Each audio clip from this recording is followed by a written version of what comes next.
Falar as linguagens do amor em famílias monoparentais. Encher o depósito de amor de uma criança pode parecer por vezes difícil. Está cansado, o seu filho exige e pode sentir-se a si próprio necessitado de amor. Pelo menos tem o seu cônjuge para o ajudar, ou não. Em milhões de lares monoparentais, a resposta é não. Em vez de dois pais que enchem o depósito emocional do filho com regularidade, um deles fala sozinho. Em vez de dois pais que dão amor, o qual flui da sua relação conjugal, o amor vem agora apenas de uma mãe que está ferida, sozinha, pressionada e sem calor humano adulto suficiente. Apesar disso, pode falar a linguagem do amor do seu filho, enchendo o depósito de amor dele. Tudo o que afirmámos até agora sobre amar os seus filhos é verdade, quer eles habitem com um dos pais apenas ou com os dois. Há muitas dimensões adicionais nas famílias monoparentais, mas o poder das 5 linguagens do amor não é inferior. Nós reforçamos esta ideia em total consciência de que, segundo as estatísticas do United States Census Bureau de 2000, cerca de 1 em cada 4 filhos, 27%, com idades abaixo dos 18 anos, vivem com apenas um progenitor.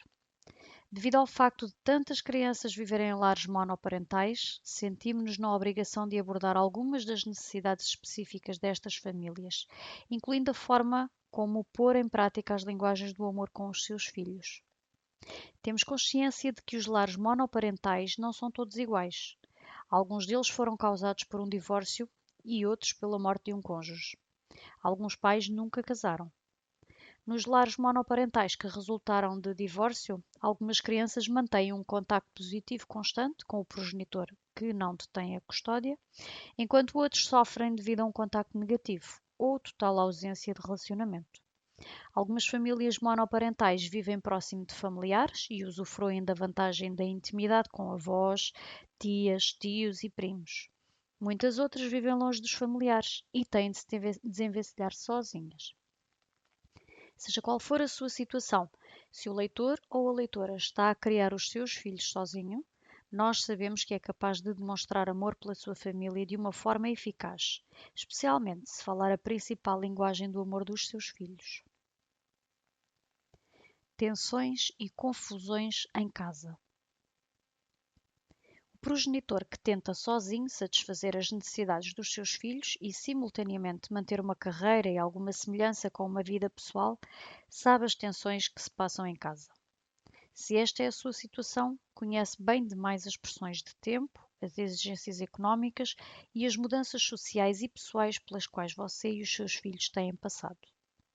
Conhece as dúvidas que a ou o assolam sobre ser ou não capaz de fazer um bom trabalho ao educá-los. Já ouviu todo o tipo de julgamentos por parte de pessoas consideradas peritas sobre as rasteiras da vida que aguardam os seus filhos. Por vezes sente a solidão e a exaustão de ter de fazer tudo sozinho. Todos nós já conhecemos pessoas no passado que foram criadas por um único progenitor. Era frequente terem perdido o outro devido a uma morte prematura. O que mudou a história tão dramaticamente nas últimas décadas foi o elevado índice de divórcios. Temos de reconhecer que aquelas crianças que perderam um pai ou uma mãe devido a um divórcio passam pelo maior drama psicológico de todos. O seu trauma é frequentemente maior do que o das crianças que sofrem a morte de um dos pais. Quando um dos progenitores morre, a criança sabe que não havia opção. Habitualmente a morte foi precedida por uma doença e isso ajudou a criança a compreender a morte. O divórcio constitui uma opção por parte de um dos pais ou dos dois, mesmo quando tal opção, entre aspas, parece ser uma necessidade.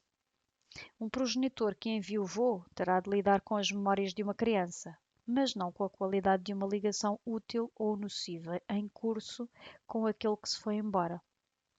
Um progenitor que se tenha divorciado enfrenta anos de decisões relativamente ao outro, que não detém a custódia da criança. Muitos pais divorciados dão consigo em tumulto com a família mais alargada e com a sua igreja. Ninguém sabe mais o que fazer com eles. Além disso, algumas pessoas sentem necessidade de expressar a sua desaprovação do divórcio. E muitos pais divorciados seriam os primeiros a afirmar que não recomendam de todo o divórcio. Seria difícil nomear outra mudança que tenha mais profundamente afetado a natureza da nossa sociedade atual do que o divórcio. No entanto, um número crescente de famílias monoparentais resultantes do divórcio constitui um problema social de inúmeras vertentes que caem fora do âmbito deste livro. A nossa ênfase está no que devemos fazer agora. De que forma podemos ajudar as crianças que dão consigo em circunstâncias que nunca escolheram e que não podem mudar. A nossa preocupação vai também para os milhões de pais sozinhos que se esforçam com valentia por manter intacta a sua família e criar crianças felizes e responsáveis. As necessidades das crianças oriundas de tais lares são as mesmas das crianças de famílias completas. O que muda é a forma como tais necessidades são satisfeitas. Apenas um dos pais é o principal provedor do lar, em vez de dois. E esse provedor, esteja ela ou ele sozinho por divórcio, morte ou por nunca ter casado, está habitualmente ferido.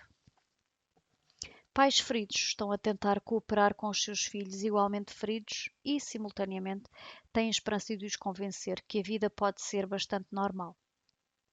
Em vez de as crianças terem de lidar apenas com os desafios normais do crescimento, elas agora assumem todo um outro conjunto de preocupações que idealmente não deveriam fazer parte do mundo delas. Judith Wallerstein, fundadora e diretora executiva do The Center of the Family in Transition, levou a cabo uma pequena exaustiva sobre os efeitos do divórcio nas crianças. No livro Second Chances: Men, Women and Children, A Decade After Divorce, ela afirma que iniciou a sua pesquisa com uma noção comumente aceita entre muitos adultos. O divórcio traz dor a curto prazo, mas eventualmente trará mais felicidade e realização pessoal a todas as partes envolvidas. Os anos de pesquisa de Wallerstein levaram à conclusão de que tal suposição não é verdadeira. As crianças nunca ultrapassam a dor do divórcio em muitas maneiras. Muitas das crianças que Wallerstein, Sandra Blakesley e os seus associados entrevistaram consideravam-se inseridos numa categoria especial, filhos do divórcio. Elas sentiam uma ligação com outras crianças que tinham passado pela mesma experiência. As emoções mais comuns nestas crianças eram medo, raiva e ansiedade. Até 10 anos após o divórcio dos pais, estes sentimentos ainda surgiam com frequência à flor da pele. Ajudar o seu filho no processo do desgosto. Tais sentimentos podem escoar rapidamente o depósito emocional de uma criança. Tenha consciência de que é necessária uma grande quantidade de amor para falar a principal linguagem do amor do seu filho e encher-lhe o depósito. A negação, a raiva e depois a negociação e ainda mais raiva, estas são as reações comuns ao desgosto, o qual é sentido quer pelos filhos do divórcio, quer por aqueles que passaram pela morte de um dos pais. Eventualmente, as crianças encontram algum nível de aceitação da perda de um dos dois. Algumas crianças podem passar estas fases de desgosto mais rapidamente se adultos com significado nas suas vidas procurarem comunicar abertamente com elas sobre a perda que sofreram. Elas precisam de alguém com quem falar e chorar. Se os familiares não puderem estar envolvidos de uma forma útil, então um pastor solidário, um amigo ou um conselheiro podem desempenhar este papel. Consideremos cada uma das reações e a forma como os pais e outros amigos adultos podem ajudar a criança a dirigir-se para a aceitação. Falar a principal linguagem do amor da criança ao longo desse caminho pode ajudá-la significativamente no processo do seu desgosto. Negação. Habitualmente a primeira reação é a negação. Nenhuma criança quer acreditar que os seus pais estão a separar-se ou que um deles morreu. Ela falará como se os pais estivessem simplesmente separados durante um determinado período de tempo, ou se o progenitor falecido estivesse em viagem, da qual em breve regressará. Nesta fase, a criança está deveras assustada e sente uma profunda tristeza e sensação de perda. Ela poderá chorar muitas vezes devido ao seu intenso desejo para que os pais voltem a ficar juntos. No caso de divórcio, a criança poderá ainda sentir que foi rejeitada. Raiva.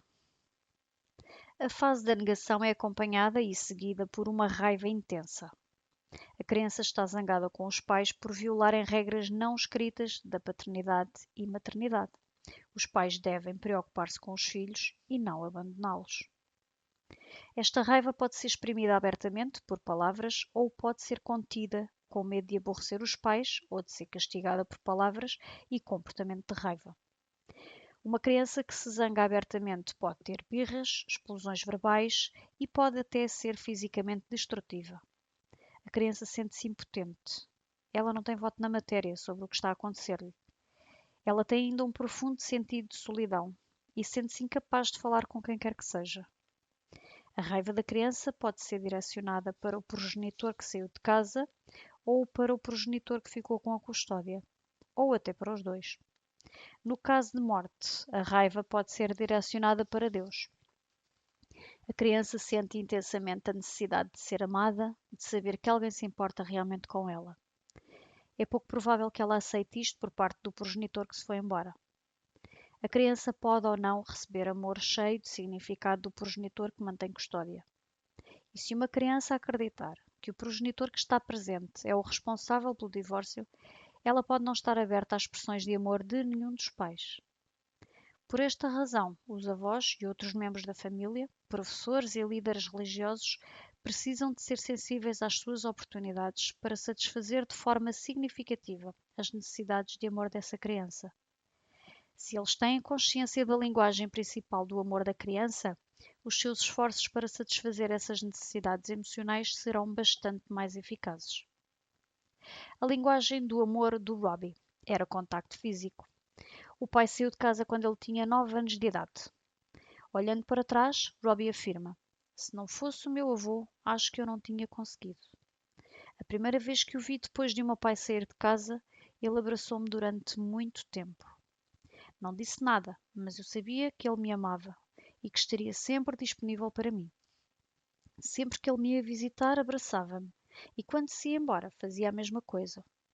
Eu não sei se ele se apercebia da importância que aqueles abraços tinham para mim, mas eram como chuva no deserto. A minha mãe ajudou-me imenso por me deixar falar do assunto e por me fazer perguntas, encorajando-me a partilhar a minha dor. Eu sabia que ela me amava, mas ao princípio eu não estava disposto a receber o amor dela", afirma o Robbie. "Ela tentava abraçar-me e eu afastava-me dela. Penso que a culpava por o meu pai nos ter deixado. Foi só quando descobri que ele nos tinha trocado por outra mulher que eu percebi como tinha sido injusto para com a minha mãe. Então comecei a aceitar os seus abraços e voltámos a ficar unidos." Negociar. A negação e a raiva são seguidas de negociação. Quando os pais se separam, a criança faz todos os esforços para os reunir. Isto pode envolver falar com os pais separadamente ou em conjunto, implorar que eles resolvam as suas diferenças e que restabeleçam a unidade familiar. Se a negociação verbal não resultar, a criança pode tentar subconscientemente a manipulação, comportando-se mal de formas radicais para chamar a atenção dos pais. Ela pode também estar a testar os pais para ver se eles realmente se preocupam com o bem-estar dela. A reação da criança pode ser consumo de drogas, furtos, vandalismo, atividade sexual ou até suicídio. Mais raiva. A seguir à negociação, vem mais raiva. Nos corações das crianças cujos pais se divorciam, a raiva é como um rio profundo e perdura por muito tempo. Pelo menos durante um ano após o divórcio, elas lutaram contra emoções de culpa, raiva, medo e insegurança. Canalizar tanta energia para estes sentimentos pode resultar em más notas na escola, mais comportamento social agressivo e negativo, menor respeito por todos os adultos e uma profunda solidão. É no âmbito de tal cenário tão doloroso que os pais, que estão sozinhos, procuram satisfazer as necessidades de amor dos seus filhos e, em simultâneo, estabelecer alguma semelhança de normalidade no lar. Não é tarefa fácil.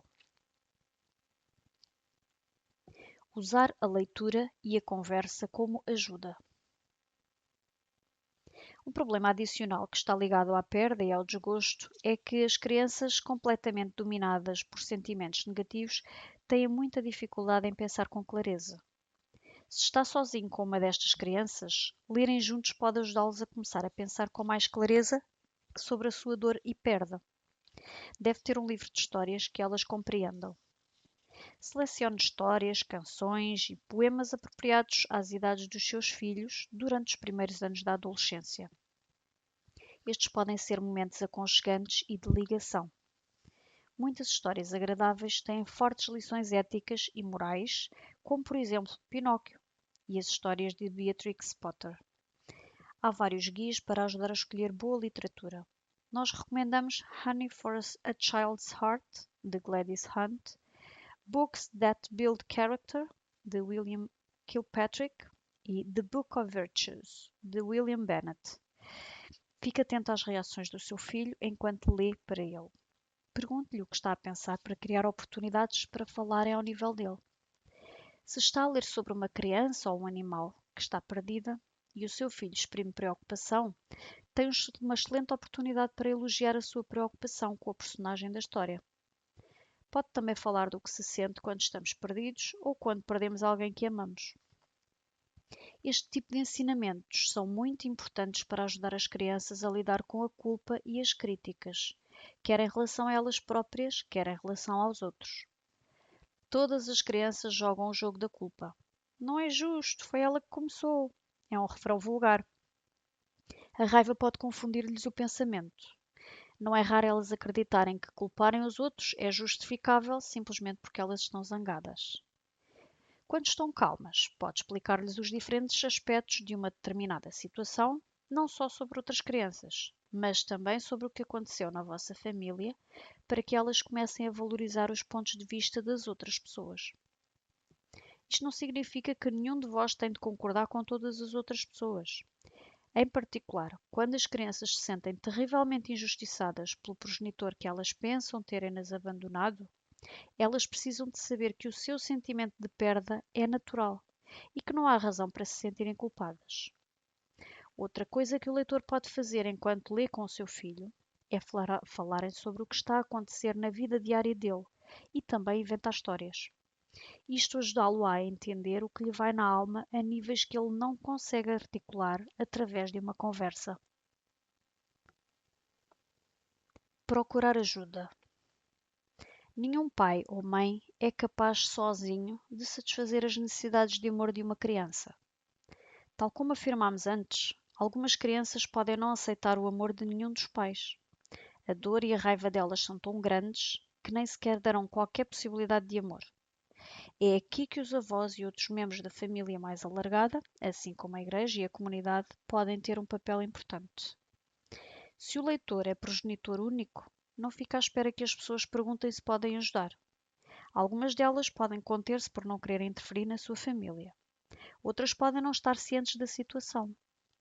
Se você ou os seus filhos precisam de ajuda, talvez queira informar-se sobre os recursos disponíveis na sua comunidade. Alguém na escola dos seus filhos ou na sua igreja pode orientá-lo na sua busca. Os membros da família mais alargada são sempre importantes, mas tornam-se ainda mais cruciais quando as crianças sofrem uma perda. Por exemplo, avós que vivem perto podem ajudar os netos de diferentes maneiras durante uma semana de escola, e a sua presença pode animar o seu filho ou filha que está sozinho.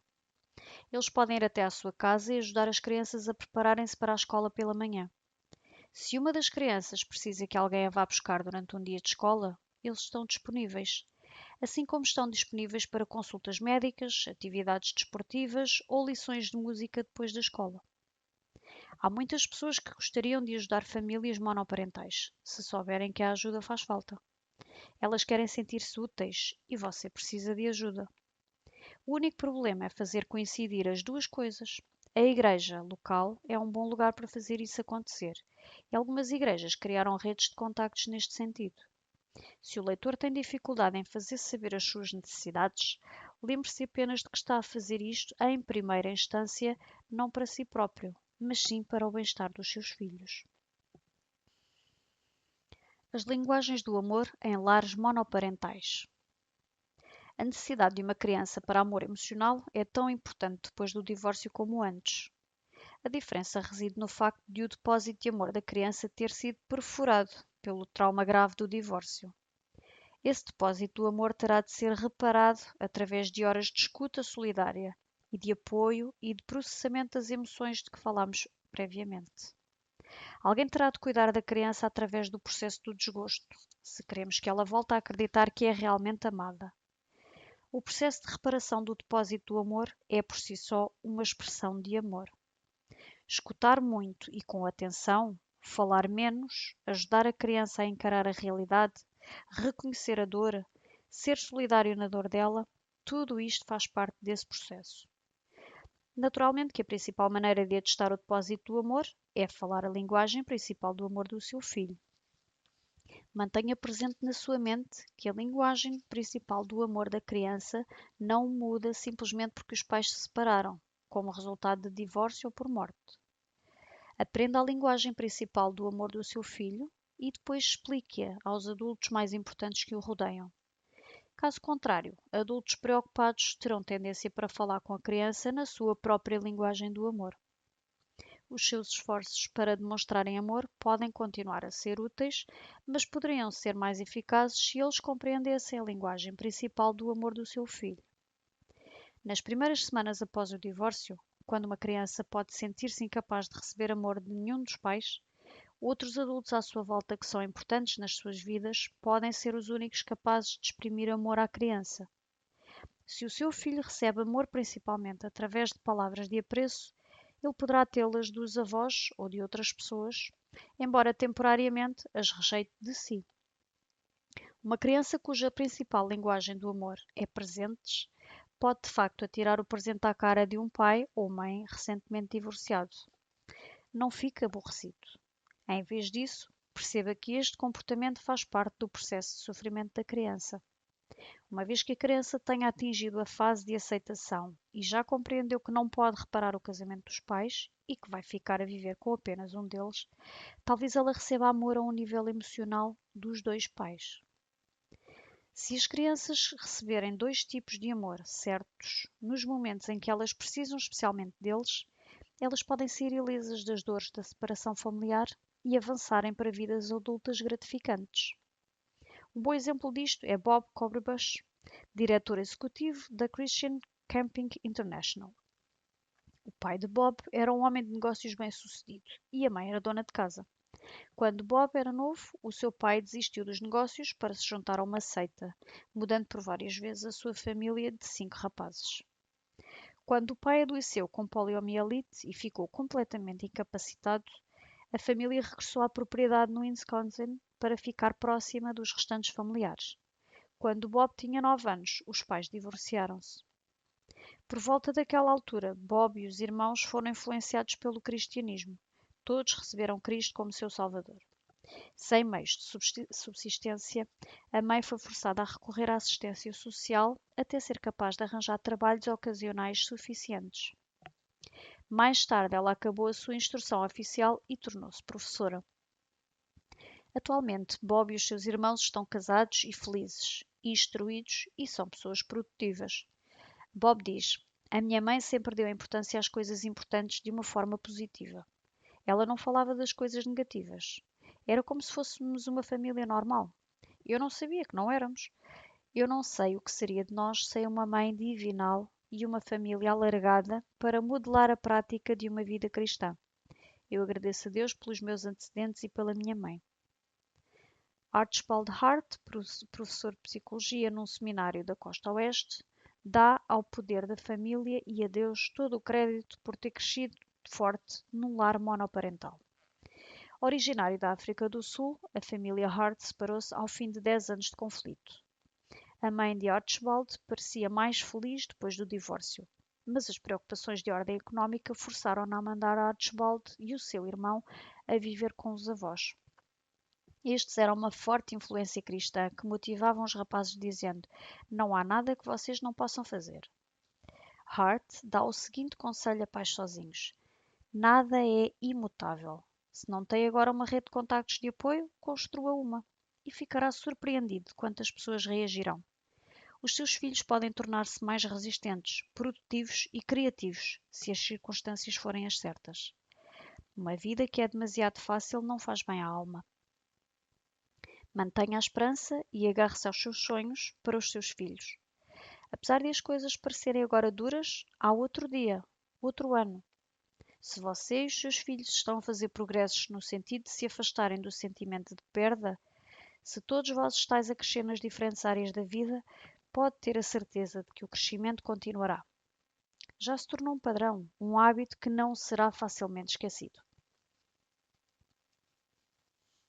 Satisfazer a sua própria necessidade de amor. Apesar de termos falado principalmente das crianças cujos pais se divorciaram, temos total consciência de que o progenitor, que está sozinho a tentar satisfazer as necessidades da criança, é também uma criatura com necessidades. Enquanto a criança avança por emoções de culpa, medo, raiva e insegurança, um ou os dois pais estão também a sentir emoções semelhantes. A mãe, que foi abandonada por um marido, pode ter entretanto encontrado outro interesse masculino. A mãe que forçou um esposo fisicamente abusivo a sair, luta agora com o seu próprio sentimento de rejeição e de solidão. A necessidade emocional de amor de um progenitor que está sozinho é tão real quanto a de qualquer outra pessoa. Uma vez que essa necessidade não pode ser satisfeita através do anterior cônjuge nem pela criança, essa pessoa volta-se muitas vezes para os amigos. Esta é uma maneira eficaz de começar a ter o seu depósito de amor novamente cheio. Uma palavra de conselho ao fazer novos amigos. Nestes momentos, o progenitor que está sozinho está extremamente vulnerável a membros do sexo oposto, os quais poderão aproveitar-se de um momento de fraqueza. Uma vez que o progenitor sozinho precisa tão desesperadamente de amor, há sérios perigos em aceitar esse amor de alguém que poderá aproveitar-se sexualmente, financeiramente ou emocionalmente. É extremamente importante que o progenitor que ficou só há pouco tempo seja muito seletivo nas novas amizades. A fonte mais segura de amor é constituída pelos amigos de longa data que conhecem membros da família mais alargada. O progenitor só, que tenta satisfazer a sua necessidade de amor de forma irresponsável, pode acabar com tragédia atrás de tragédia. O leitor tem uma tremenda fonte de amor junto dos seus filhos, porque lá no fundo eles amam-no. E eles precisam do seu amor. Tal como afirmam os psicólogos Cheryl e Prudence Tippins, o melhor presente que pode dar ao seu filho é a sua saúde emocional, física, espiritual e intelectual. Por muito doloroso que pareça, a verdade é que pode vir a estar sozinho durante muitos anos.